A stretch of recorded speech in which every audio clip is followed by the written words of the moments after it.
جی P fund لینا اور اس پہ ملنے والا اضافہ جو ہے اس کا حکم کیا ہے؟ جی پی فنڈ اصل میں سیلری سے ڈیڈکٹ ہونے والا ایک اماؤنٹ ہوتا ہے جو کہ انویسٹ کے لیے الگ کیا جاتا ہے۔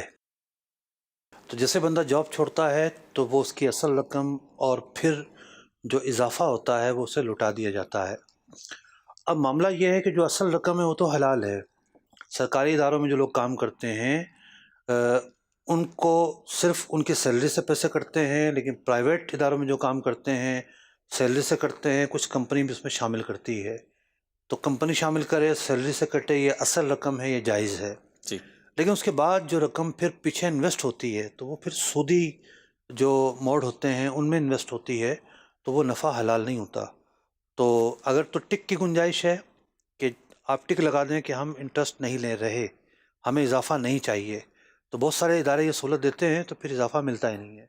اور اگر ٹک نہیں لگایا تھا یا توجہ بعد میں گئی تو وہ اضافہ وصول کر کے بغیر ثواب کی نیت کے مستحق کے زکوٰۃ میں صدقہ کرنا ہے۔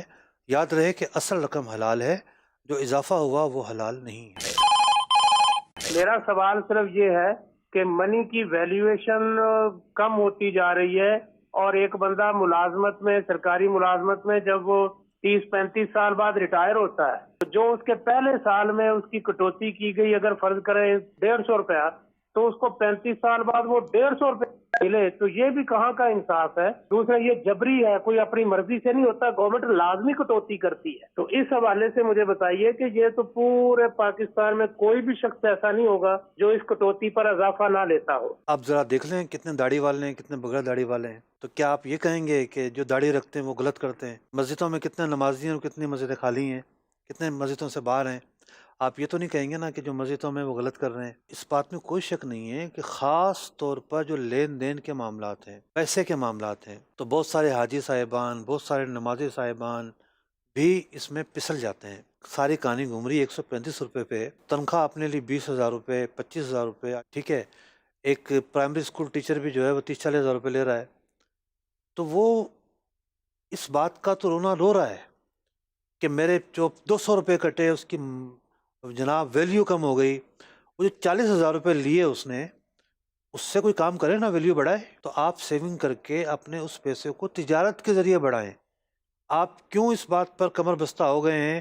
میرے وہ جو پیسے کٹ رہے تھے، بس وہی ایک طریقہ رہ گیا ہے سودی طریقہ پیسے کے بڑھنے کا، ورنہ تو ڈی ویلیو ہو رہی ہے منی جناب۔ اور بھائی آپ، وہ تو چھوٹے سے پیسے ہیں، وہ تو آپ کا 1% بھی نہیں ہے تنخواہ کا۔ جو تنخواہ آپ کو مل رہی ہے وہ جو ریکوری کرنی ہے وہ یہاں سے کریں آپ، حلال اور جائز طریقے سے۔ اور ایسی بات نہیں ہے ایک سے بڑھ کر ایک لوگ ہیں جو ٹک لگوا دیتے ہیں ہمیں نہیں چاہیے۔ ترجیحات تو اپنی اپنی ہوتی ہیں نا۔ پھر قرآن پاک نے بار بار تقوی کا کیوں کہا ہے؟ تقوی نام کس چیز کا ہے؟ حرام سے بچنے کا نام تقوی ہے۔ تو حرام سے جہاں بندہ ذاتی ایکٹیویٹی کے طور پر بچے گا، وہیں پر حرام آمدنی سے بھی بچنا اس کی ضرورت ہے۔ تو ٹھیک ہے، بہت سارے لوگ بچتے ہیں، بہت سارے نہیں بچتے، ہر ایک اپنے عمل کا جواب دہ ہے۔ لیکن اس بات کو معیار نہیں بنایا جا سکتا کہ چونکہ زیادہ لوگ یہ کام کر رہے ہیں لہٰذا یہ کام صحیح ہو گیا۔ ایک کانسیپٹ پایا جاتا ہے کہ جی چونکہ بہت سارے لوگ یہ کام کر رہے ہیں تو یہ غلط کیسے ہو سکتا ہے؟ جی، آئیے دیکھتے ہیں قرآن پاک کیا فرماتا ہے۔ لا یستوی الخبیث والطیب، غلط کام اور صحیح کام برابر نہیں ہو سکتے۔ خبیث اور طیب کے لفظ آئے وہاں پر۔ وَلَوْ أَعْجَبَكَ كَثْرَةُ الْخَبِيثِ، اگر غلط کام زیادہ ہو رہے ہیں، غلط چیزیں زیادہ ہو رہی ہیں، جی، تو یہ نہ ہو کہ تمہیں وہ تعجب میں ڈال دے، متاثر ہو جاؤ تم اس سے۔ فرمایا گیا فَاتَّقُوا اللَّهَ يَا أُولِي الْأَلْبَابِ لَعَلَّكُمْ تُفْلِحُونَ، اے عقل والو اللہ سے ڈرو۔ یعنی اللہ کا جو ڈر ہے اس کو معیار بنا کر فیصلے کرنے ہیں۔